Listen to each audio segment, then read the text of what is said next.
Balcony में सब्जी उगाने वाला मोहल्ला। नंदिता अपने पति और 2 बेटों के साथ रहती है। उसके दोनों बेटों की औरंगाबाद की बर्तन फैक्ट्री में नौकरी लग गई थी और आज नंदिता अपने दोनों बेटों, पति और बहू के साथ फैक्ट्री के पास ही एक कॉलोनी में शिफ्ट हो रही थी, जो कि उन्हें फैक्ट्री के मालिक की तरफ से मिली हुई थी। वो लोग अपनी कॉलोनी में आ चुकी थी। कॉलोनी बाहर से काफी बड़ी दिखाई दे रही थी। वहां 2 मंजिला घर बने हुए थे। सभी लोग उनकी ही तरह मध्यम वर्गीय दिखाई दे रहे थे। नंदिता गाड़ी से उतरती है और आसपास देखकर कहती है, मुकेश, देख रहे हो, ये कॉलोनी काफी बड़ी है और यहाँ हमारी तरह ही बहुत सारे लोग रहते हैं। हाँ नंदिता, ये तो वैसा ही एरिया है जैसे एरिया में हम रहा करते थे। वे लोग अपने घर के अंदर जाते हैं।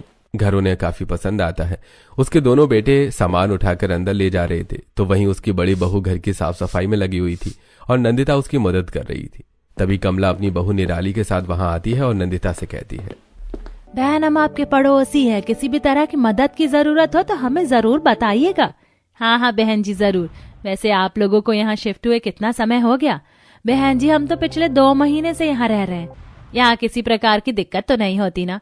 नहीं बहन जी, कोई बड़ी समस्या तो यहाँ नहीं होती है। ऐसा कहकर कमला अपनी बहू के साथ वापस चली जाती है। जाते जाते रास्ते में कमला अपनी बहू से कहती है, अब इन्हें कौन बताए कि यहाँ कौन कौन सी समस्याएं हैं? माँ जी, 2-4 दिनों में उन्हें सब कुछ खुद ही पता चल जाएगा। ऐसा कहकर वो लोग अपने घर चले जाते हैं। अगली सुबह कीर्ति किचन में नाश्ता बना रही थी। तभी सुनील वहां आता है और कहता है, कीर्ति, जल्दी करो, तुम कब से नाश्ता बना रही हो? आज हमारा फैक्ट्री जाने का पहला दिन है। अगर आज ही लेट हो गई तो कहीं डांट ना पड़ जाए। हाँ सुनील, बस मैं नाश्ता लगा ही रही हूँ। सभी लोग डाइनिंग टेबल पर बैठ जाते हैं। तब तक कीर्ति सभी के लिए नाश्ता लगा देती है। सभी लोग नाश्ता करते हैं। तभी किशोर कहता है, भाभी, फैक्ट्री यहाँ से पास ही है, तो आपको टिफिन देने की कोई जरूरत नहीं है। मैं और भैया खाना खाने आ जाएंगे। ठीक है किशोर। उसके बाद सुनील और किशोर तैयार होकर फैक्ट्री के लिए निकल जाते हैं। तभी मुकेश कहता है, आज मैं भी कॉलोनी घूम कर आता हूँ। हाँ हाँ, और साथ में ये भी देख लीजिएगा कि सब्जी भाजी और किराने की दुकान कहाँ पर है। हाँ, मैं पता कर लूंगा। ऐसा कहकर मुकेश भी कॉलोनी घूमने के लिए निकल जाता है।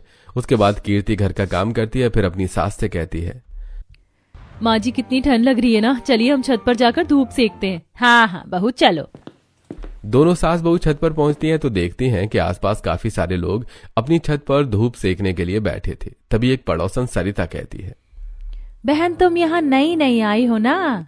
हाँ बहन, बस हम लोग कल ही शिफ्ट हुए। वैसे यहाँ कचरा गाड़ी नहीं आती क्या? नहीं बहन, वो सामने देख रही हो ना, वो कचरे का डब्बा है, वहां जाकर कचरा डालना पड़ता है।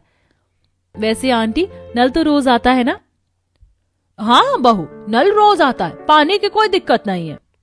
वो लोग बात ही कर रहे थे कि तभी सरिता की बहू कपड़े सुखाने के लिए छत पर आती है। वो कपड़े डालने लगती है और साथ ही अपनी सास से कहती है, माँ जी, सब्जियां खत्म हो गई हैं, तो आप कमला आंटी के साथ मॉल जाकर सब्जी ले आइए। यह सुनकर नंदिता कहती है, बहन जी, यहाँ सब्जी लेकर ठेले वाला नहीं आता क्या? नहीं बहन जी, यहाँ कोई सब्जी वाला नहीं आता, बल्कि यहाँ से आधा किलोमीटर दूर मॉल है, वहाँ से जरूरत का सारा सामान और सब्जियां लाना पड़ता है। वे लोग आपस में थोड़ी देर बात करने के बाद अपने अपने घर चले जाते हैं। नंदिता और कीर्ति भी नीचे उतर आती है और हॉल में सोफे पर बैठकर टीवी देखने लगती है। तभी मुकेश वहां आता है। नंदिता कहती है, घूम आए कॉलोनी, कहीं सब्जी की कोई दुकान दिखी क्या? नहीं नंदिता, पूरी कॉलोनी में सब्जी की कोई दुकान नहीं दिखाई दी, बल्कि आधा किलोमीटर दूर मॉल है और सब्जियां सबको वहीं से लाना पड़ता है। कितनी अजीब बात है ना पिताजी, इतनी बड़ी कॉलोनी में कोई भी सब्जी वाला नहीं आता। बहू, यह एरिया मार्केट से काफी दूर है, इसलिए कोई भी सब्जी वाला इतनी दूर नहीं आना चाहता। कॉलोनी के सभी लोग अपनी जरूरत का सामान और सब्जियां मॉल से ही लाते हैं, हमें भी वहीं से लाना होगा। वो लोग बात कर ही रहे थे कि तभी कमला और निराली झोला लिए हुए उनके घर आती हैं और कमला कहती है, नंदिता बहन, मैं और मेरी बहू तो सब्जियां लेने मॉल जा रहे हैं, आप लोग भी सब्जियां लेने हमारे साथ चलिए। ठीक है बहन। अब कीर्ति घर के अंदर से झोला लेकर आ जाती है और सभी लोग सब्जियां लेने के लिए मॉल की तरफ निकल पड़ते हैं। रास्ते में कीर्ति कहती है, वैसे अच्छा ही है, इसी बहाने हम सबकी वॉक भी हो जाएगी। कीर्ति बहन, जब मैं शुरू में आई थी तो मुझे भी ऐसा लगता था, लेकिन अब तो रोज इतनी दूर सब्जियां लाने जाना बड़ी झंझट का काम लगता है। इसी तरह बातें करते हुए वो लोग मॉल के सामने पहुंच जाते हैं। कमला कहती है, बहन जी, आ गया मॉल, चलिए अंदर चलते हैं। अब सभी लोग मॉल के अंदर जाते हैं। मॉल में पहले से ही काफी भीड़ थी। सभी लोग सब्जियों के काउंटर पर पहुंचते हैं। नंदिता सब्जियों के रेट देखती है जो कि बाजार की अपेक्षा 3 गुना ज्यादा थे। ये देखकर नंदिता कहती है, कमला बहन जी, ये क्या इस मॉल में सब्जियां इतनी महंगी क्यों हैं? ये तो बाजार से 3 गुना ज्यादा रेट है। बहन जी, मार्केट दूर होने के कारण हमें मॉल से ही सब्जियां खरीदनी पड़ती हैं और मॉल वाले सब्जियों को 3 गुने रेट में बेचते हैं। क्या कहीं और सब्जियां नहीं मिलती? बहू, अगर यहाँ से सब्जियां नहीं लेना तो तुम्हें बाजार जाना पड़ेगा, जो यहाँ से दूर है। तुम्हें अपने पति के साथ बाइक से ही जाना होगा। ठीक है माँ जी, अब हम यहाँ आ गए तो थोड़ी सब्जियां खरीद लेते हैं, फिर मैं बाकी की सब्जियां सुनील के साथ बाजार से ले आऊंगी। यही सोचकर नंदिता और कीर्ति थोड़ी बहुत सब्जियां खरीद लेती है। फिर सभी लोग अपने घर वापस आ जाते हैं। उन्हें देखकर मुकेश कहता है, अरे आ गए तुम लोग वहां से सब्जियां खरीद कर। हाँ जी, लेकिन मॉल में तो सब्जियां 3 गुने रेट पर मिली हैं। पिताजी, मैंने तो सोच लिया कि कल मैं सुनील के साथ बाजार जाकर वहां से सब्जियां ले आऊंगी। वे लोग ये बातें कर ही रहे थे कि तभी दोनों भाई वहां आ जाते हैं और ये सुनकर सुनील कहता है, कीर्ति, कहाँ जाने की प्लानिंग हो रही है? आपके साथ सब्जियां लाने जाने की। फिर कीर्ति अपने पति और देवर को सारी बातें बताती है। अगली सुबह कीर्ति जल्दी से सभी को नाश्ता करा देती है और फिर सुनील के साथ सब्जी बाजार के लिए निकल जाती है। करीब आधा घंटे बाइक चलाने के बाद सुनील सब्जी मार्केट पहुंचता है। सब्जी मार्केट पहुंचकर कीर्ति बहुत खुश होती है और कहती है, अरे वाह, आखिर मैं सब्जी मार्केट पहुंच गई। आप रुको, मैं सब्जी लेकर आती हूँ। सुनील अपनी बाइक के पास खड़ा रहता है और कीर्ति सब्जी मार्केट में घुसकर सब्जियां खरीद लेती है। फिर वो दोनों वापस घर आ जाते हैं। सुनील कीर्ति को घर पर छोड़ता है और ऑफिस के लिए निकल जाता है। कीर्ति अपनी सास से कहती है, देखा माँ जी, मैं इतनी सारी सब्जियां ले आई। ये बात सुनकर कीर्ति के सास ससुराल भी बहुत खुश हो जाते हैं और अब कीर्ति रसोई में जाती है और खाना बनाने लगती है। इसी तरह शाम हो जाती है। शाम को जब सुनील घर आता है तब वो सभी लोगों से कहता है, माँ, आज सब्जियां लाने की वजह से मुझे ऑफिस जाने में काफी देर हो गई थी और इतनी दूर जाने में मेरा पेट्रोल भी बहुत खर्चा हो गया। इसलिए आज के बाद आप लोग सब्जी मॉल से ही खरीद लेना, भले ही 2 पैसे महंगी सही। ऐसे 5 दिन बीत जाते हैं और कीर्ति की लाई हुई सब्जियां खत्म हो जाती हैं। तब कीर्ति अपनी सास से कहती है, माँ, सब्जियां तो सारी खत्म हो गई, आज हमें मॉल जाकर सब्जी लाना पड़ेगा। शाम को नंदिता अपनी बहू के साथ मॉल जाने के लिए घर से निकलती है। तभी कमला और उसकी बहू निराली भी मिल जाते हैं। कमला कहती है, चलो बहन जी, साथ ही मॉल तक चलते हैं, बातें करते हुए रास्ता भी कट जाएगा। फिर सभी लोग बातें करते हुए मॉल जाते हैं और वहां से सब्जियां खरीद कर बातें करते हुए वापस आ जाते हैं। कॉलोनी के सभी लोग सब्जियों के लिए इसी तरह परेशान होते थे। ऐसे ही कुछ समय बीत जाता है। एक दिन मुकेश नंदिता से कहता है, नंदिता, आज शीतल के पिताजी का फोन आया था तो कह रहे थे कि शीतल और किशोर की सगाई को काफी दिन बीत गए हैं, अब हमें जल्द उन दोनों की शादी कर देनी चाहिए। ठीक है, तो हम कल ही शीतल के घर मुंबई चलकर शादी की डेट तय करते हैं। और फिर अगले दिन सभी लोग शीतल के यहाँ जाते हैं और शादी की डेट पक्की कर देते हैं। देखते ही देखते 2 महीने बीत जाते हैं और शीतल और किशोर की शादी हो जाती है और शीतल दुल्हन बनकर घर आ जाती है। आज शीतल का अपने ससुराल में पहला दिन था। वो तैयार होकर अपनी सास के पास आती है और कहती है, मैं रसोई में खाना बनाने जा रही हूँ, तो आप मुझे बता दीजिए मुझे क्या क्या बनाना है।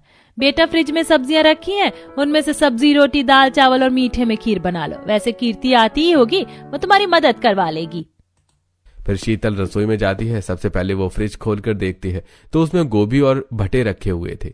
शीतल गोभी निकाल लेती है और उसे काटने लगती है। तभी कीर्ति वहां आ जाती है और कहती है, शीतल, लाओ, खाना बनाने में तुम्हारी मदद कर देती हूँ। ठीक है भाभी, वैसे भाभी फ्रिज में सब्जियां खत्म हो गई, सब्जी वाला आएगा तो हम उससे सब्जियां ले लेंगे। शीतल, यहाँ कोई सब्जी वाला नहीं आता, यहाँ हमें आधा किलोमीटर पैदल चलकर मॉल जाकर वहां से सब्जी लानी पड़ती है। भाभी, फिर तो बड़ी दिक्कत होती होगी सब्जियों के लिए। दिक्कत तो होती है शीतल, लेकिन वो दिक्कत सिर्फ हमारी नहीं बल्कि पूरी कॉलोनी की है। अब क्या कर सकते हैं? अब शीतल और कीर्ति दोनों मिलकर खाना बनाती हैं और सभी के लिए खाना लगाती हैं। सभी लोग खाना खाते हैं। तभी मुकेश कहता है, शीतल बेटा, मैंने सुना है कि तुमने एग्रीकल्चर से ग्रेजुएशन किया है। हाँ पिताजी, मुंबई के एग्रीकल्चर कॉलेज से मैंने ग्रेजुएशन कंप्लीट किया है। बेटा, यह तो बहुत ही अच्छी बात है। आगे तुमने कुछ सोचा है? नहीं पिताजी, अभी तो नहीं। वैसे बहू, खाना भी तुमने बहुत स्वादिष्ट बनाया है। बातें करते करते सभी लोग अपना अपना खाना खत्म करते हैं और फिर सभी लोग शीतल को अपनी तरफ से नेक देते हैं। धीरे धीरे शीतल को आए अब 1 हफ्ता बीत चुका था। आज जब उसकी सास और जेठानी सब्जी लाने जा रही थी तब शीतल उनसे कहती है, माँ जी, भाभी चलिए, आज मैं भी आप लोगों के साथ मॉल सब्जी लेने जाऊंगी। शीतल भी अपनी सास और जेठानी के साथ सब्जी लेने के लिए मॉल की तरफ निकल पड़ती है। बातें करते करते हुए वो लोग मॉल पहुंच जाते हैं। फिर शीतल मॉल के अंदर जाकर सब्जी के काउंटर पर जाती है और सब्जियों को देखकर कहती है, माँ जी यहाँ पर सब्जियां काफी हरी और ताजी हैं। हाँ बेटा, हरी और ताजी तो है, लेकिन क्या माँ जी?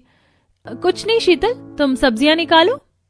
शीतल सब्जियां निकालने के लिए जैसे ही हाथ बढ़ाती है तो उसकी नजर सब्जियों के रेट लिस्ट पर जाती है, जिनमें 3 गुना दाम लिखे हुए थे। ये देखकर शीतल आश्चर्य से चौंक जाती है और कहती है, माँ जी ये क्या, यहाँ पर सब्जियां बहुत ज्यादा महंगी हैं। तभी कमला भी अपनी बहू निराली के साथ वहां आ जाती है और शीतल की बात सुनकर कहती है, बहू नहीं हो ना, इसीलिए तुम्हें सब्जियों के 3 गुने दाम सुनकर हैरानी हो रही, वरना हमें तो इतनी महंगी सब्जियां खाने की आदत ही पड़ गई है। ऐसा कहकर कमला सब कुछ शीतल को बताती है। फिर सभी लोग सब्जियों के काउंटर पर पहुंचकर सब्जियों का बिल देते हैं और वापस अपने घर की तरफ निकल पड़ते हैं। ऐसे कुछ दिन और बीत जाते हैं। एक दिन किशोर अपने कमरे में बैठा हिसाब कर रहा था, तभी शीतल वहां आती है और कहती है, किशोर, ठंड बढ़ रही है तो मैं सोच रही थी कि माँ और पिताजी के लिए एक सुंदर सी शॉल और कुछ गर्म कपड़े खरीद लेती हूँ, तो मुझे कुछ एक्स्ट्रा पैसे चाहिए। शीतल की बात सुनकर किशोर बहुत उदास हो जाता है और कहता है, शीतल, मैं भी यही सोच रहा था कि सभी घर वालों को ठंड की शॉपिंग करवा दूं, इसलिए तो हिसाब करने बैठा था, लेकिन इतने पैसे नहीं बच रहे हैं कि हम घर के खर्च के अलावा एक्स्ट्रा खर्च कर सकें। अच्छा तो ठीक है, रहने दो फिर। सॉरी शीतल, दरअसल बात यह है कि हमारे यहाँ पर सब्जियां 3 गुनी महंगी है और पेमेंट का आधा से ज्यादा हिस्सा तो सब्जियों में ही चला जाता है। इसका मतलब है किशोर कि अगर हमें सब्जियां ना खरीदनी पड़े तो हम पैसे बचा सकते हैं। हाँ, लेकिन ऐसा कैसे हो सकता है? हम सब्जियां खाए बिना तो रह नहीं सकते ना। हाँ, लेकिन सब्जियों की कोई और व्यवस्था कर सकते हैं। शीतल की बात किशोर को समझ में नहीं आती। अब वो लोग सो जाते हैं। अगले दिन संडे था, सभी लोग हॉल में बैठे टीवी देख रहे थे। तभी शीतल वहां आती है और कहती है, माँ जी, पिताजी, मैं आप लोगों से कुछ बात करना चाहती हूँ। हाँ बहू, क्यों, क्या बात है? पिताजी, मैंने देखा है कि हमारे यहाँ सब्जियाँ कितनी महंगी हैं, और इतनी महंगी इसीलिए मैंने सोच लिया है कि अब मैं सब्जियाँ अपने घर में ही उगाऊंगी। ये तुम क्या कह रही हो देवरानी जी? हम तो एक कॉलोनी के घर में रहते, भला इस घर में सब्जियां उगाना कैसे पॉसिबल है? क्यों नहीं पॉसिबल है भाभी? अब हम अपनी छत और बालकनी में गमले रखकर सब्जियां उगाएंगे। शीतल, हम जानते हैं कि तुमने एग्रीकल्चर से ग्रेजुएशन किया है, लेकिन पढ़ना अलग बात होती है और प्रैक्टिकल अलग। इतना भी आसान नहीं है ये सब। भैया, मैंने कब कहा कि ये सब कुछ आसान है, लेकिन नामुमकिन भी तो नहीं है ना। मैं आज ही गमले लाकर अपनी बालकनी और छत पर सब्जियां उगाने की तैयारी शुरू करूंगी। ठीक है देवरानी जी, हम सब तुम्हारे साथ हैं, तुम शुरू करो। शाम को सभी लोग बाजार जाते हैं और अलग अलग तरह के गमले और मिट्टी खरीद कर ले आते हैं। सभी मिलकर गमलों को छत के ऊपर और बालकनी में जमा देते हैं। फिर उसमें मिट्टी भरते हैं और साथ ही पानी डालकर गमलों को तैयार कर देते हैं। शीतल हर गमले में अलग अलग तरह के बीज लगा देती है। शीतल को गमले में इस तरह से बीज लगाते पड़ोस की छत से सरिता अपनी बहू गीता के साथ देख रही थी। ये सब देखकर सरिता आश्चर्य से कहती है, नंदिता बहन, ये क्या, तुम इतने सारे गमलों में फूल और ये शो पत्ती लगा रही हो क्या? नहीं आंटी, हम सभी गमलों में सब्जियों के बीज लगा रहे हैं। सब्जियां, वो भी गमले में? शीतल भाभी, जबरदस्ती अपना समय और मेहनत क्यों बर्बाद कर रही हो? गमले में सब्जियां उगाना इतना आसान नहीं होता। शीतल निराली के ताने पर कोई भी ध्यान नहीं देती और लगातार गमले में बीज लगाती रहती है। उसके बाद सभी लोग नीचे आ जाते हैं। शीतल को गमले में बीज लगाए पूरे 2 दिन हो गए थे। आज सब्जियां भी खत्म हो चुकी थी। तभी शीतल की सास नंदिता शीतल से कहती है, शीतल बहू, आज कीर्ति बहू के सर में दर्द है तो हम दोनों ही मॉल से सब्जियां ले आते हैं। ठीक है माँ जी, आप रुकिए, मैं अभी आई। शीतल अपने कमरे में जाकर तैयार होती है और फिर अपनी सास के साथ मॉल में सब्जियां लेने के लिए निकल पड़ती है। थोड़ी देर बाद वो मॉल पहुंच जाते हैं, जहां पर उन्हें कुछ और पड़ोसनें भी दिखाई देती हैं।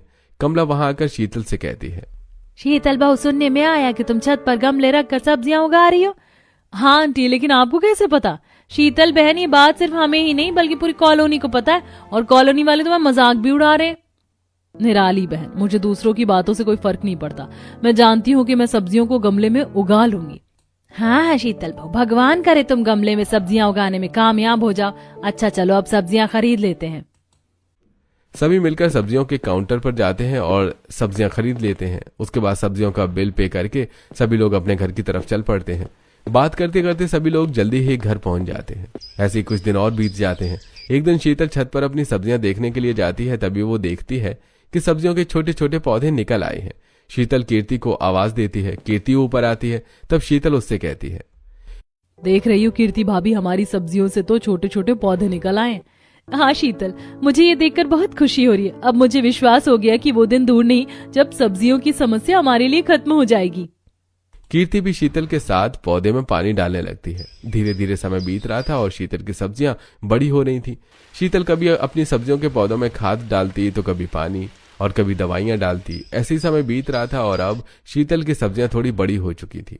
कॉलोनी वाले आते या जाते उसकी सब्जियां देखा करते थे। एक दिन कॉलोनी की दो औरतें शोभा और माला शीतल के गमले को देखकर बातें करते हुए जा रही थी। देख रही हो माला बहन, शीतल ने तो कमाल ही कर दिया, अपनी छत पर इतनी सारी सब्जियां उगा ली। हाँ शोभा बहन, सुना है उसने एग्रीकल्चर से ग्रेजुएशन किया है, इसीलिए उसे सब्जियां उगाने की और उनका रख रखाव करने की बहुत समझ है। बस यूं समझो कि उसकी पढ़ाई काम आ गई। बहन, आने वाले कुछ दिनों में इनकी सब्जियां पककर तैयार हो जाएंगी, लेकिन हमारी समस्या का क्या होगा? हमारे तो खर्च के आधे से ज्यादा पैसे सब्जियां खरीदने में निकल जाते हैं। हाँ बहन, बात तो तुम सच कह रही हो, लेकिन हमें तो बस यही झेलना पड़ेगा। हमारे पास इस समस्या का कोई समाधान नहीं है। ऐसे कुछ दिन और बीत जाते हैं। आज संडे था, सभी लोग घर पर थे। तभी शीतल अपने पौधों में पानी डालने छत पर जाती है। वो देखती है कि सब्जियां पककर तैयार हो गई हैं। तब शीतल सभी को आवाज देकर बुलाती है।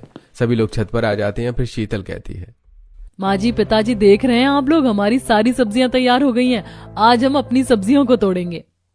अरे वाह, सब्जियां बिल्कुल सचमुच में बहुत अच्छी तरह से तैयार हो गई हैं। चलो अच्छा है, आज से सब्जी के पैसे नहीं देने पड़ेंगे। अब कीर्ति कुछ गमलों से पालक के पत्ते तोड़ती है तो नंदिता हरी मिर्च और टमाटर तोड़ती है। वहीं मुकेश भटे और भिंडी तोड़ता है।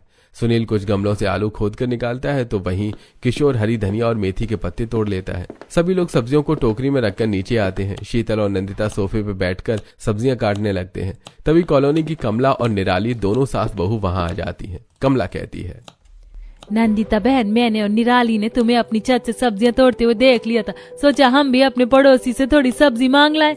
हाँ बहन, बहुत अच्छा किया तुमने। जब तक पड़ोसियों को बांट के ना खाया जाए तब तक तो घर की किसी चीज को खाने में मजा ही नहीं आता। वो लोग बातें ही कर रहे थे कि तभी कीर्ति उन्हें पॉलिथिन में अलग अलग तरह की सब्जियां लाकर दे देती है। फिर कमला और निराली सब्जियां लेकर चली जाती हैं। अगले दिन मोहल्ले की कुछ और औरतें नंदिता के घर सब्जियां मांगने आती हैं। नंदिता थोड़ी सब्जियां उन्हें भी दे देती है। फिर तो अक्सर कॉलोनी वाली औरतें सब्जियां मांगने और उनके घर आया करती। एक दिन नंदिता शीतल से कहती है, शीतल बहू, सारे कॉलोनी वाले हमारे यहाँ सब्जी मांगने आ रहे हैं। इस तरह तो हमारे छत की सारी सब्जियां खत्म हो जाएंगी। माँ जी, मैं भी यही सोच रही थी। हम ऐसा करते हैं कि कॉलोनी वालों को अपने अपने घर सब्जियां उगाने के लिए कहते हैं।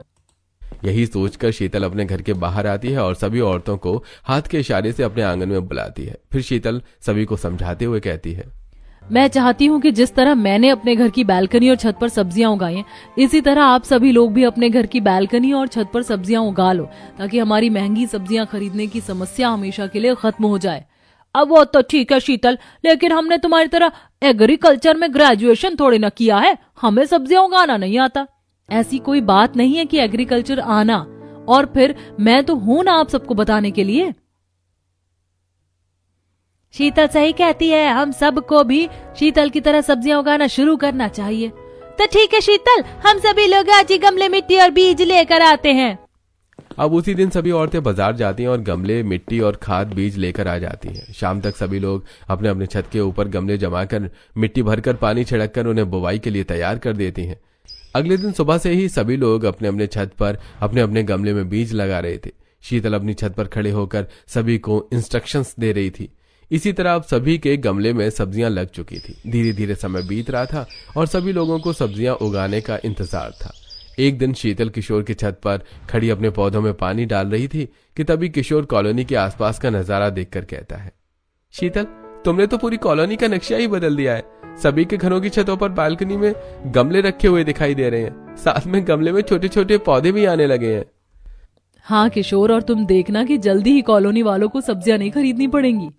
समय बीत रहा था। एक दिन निराली और कमला मॉल सब्जियां खरीदने के लिए जा रही थी। तभी रास्ते में सरिता कमला से कहती है, देख रही हो कमला बहन, जब से शीतल और उसके घर वालों ने अपनी बालकनी और छत पर सब्जियां उगाई हैं, तब से वो सब्जियां लेने के लिए मॉल नहीं जाते। हाँ सरिता बहन, देख रही हूँ, हमारी छत पर भी तो सब्जियों के छोटे छोटे पौधे उगने लगे। बस कुछ दिनों की और बात है, फिर तो हमें भी सब्जियां लेने के लिए मॉल नहीं आना पड़ेगा। हम भी अपने घर की सब्जियां खाएंगे। हाँ बहन, ऐसा हो गया ना तो हम तो शीतल के जीवन भर आभारी रहेंगे। बात करते करते वो मॉल पहुंच जाते हैं और मॉल से महंगी सब्जियां खरीद कर वो अपने अपने घर के लिए निकलते हैं। बातें करते करते वो अपनी कॉलोनी में पहुंच जाते हैं। तभी सरिता अपनी कॉलोनी के चारों तरफ से देखते हुए कहती है, कमला बहन, हमारी कॉलोनी में तो हर तरफ हरियाली हरियाली नजर आ रही है। हमारी कॉलोनी कितनी खूबसूरत लग रही है ना। सच में सरिता बहन, चारों तरफ हरियाली आंखों को बड़ा सुकून दे रही है। बातें करते हुए वे अपने अपने घर चले जाते हैं। ऐसे ही कुछ समय और बीत जाता है और पूरे मोहल्ले की छत पर सब्जियां पककर तैयार हो जाती हैं। अब कॉलोनी वाले अपने अपने छत से सब्जियां तोड़कर खा रहे थे। आज कमला कुछ तोरई और लौकी लेकर नंदिता के घर आती है और उसे देते हुए कहती है, नंदिता बहन, हमारे गमले में बहुत सारी लौकी और तुरई फली हुई थी तो सोचा तुम्हें भी दे दूं।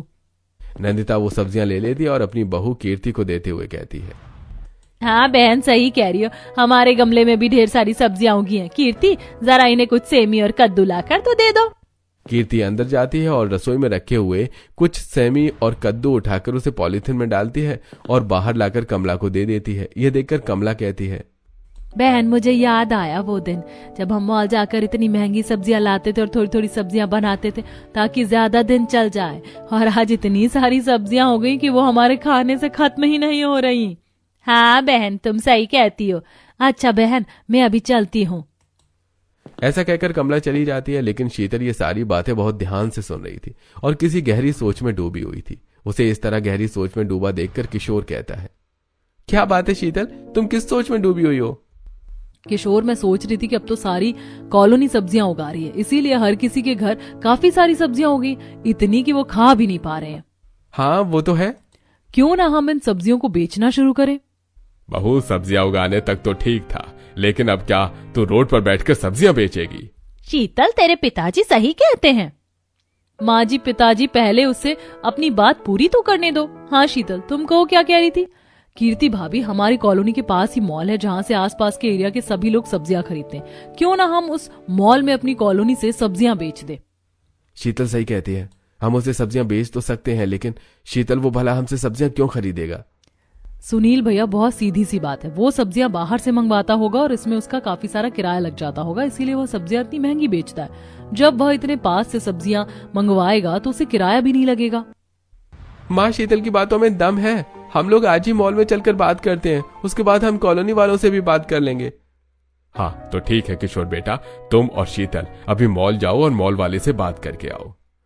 अब किशोर और शीतल मॉल वाले से बात करने के लिए निकल पड़ते हैं। थोड़ी देर में वो मॉल पहुंच जाते हैं और मॉल के मैनेजर से मिलकर सारी बातें करते हैं। ये सुनकर मॉल का मैनेजर अमर कहता है, ठीक है, यदि आपको कॉलोनी के सभी लोग सब्जियां बेचने को तैयार है तो मैं कल ही अपनी गाड़ी वहां लगवा देता हूँ।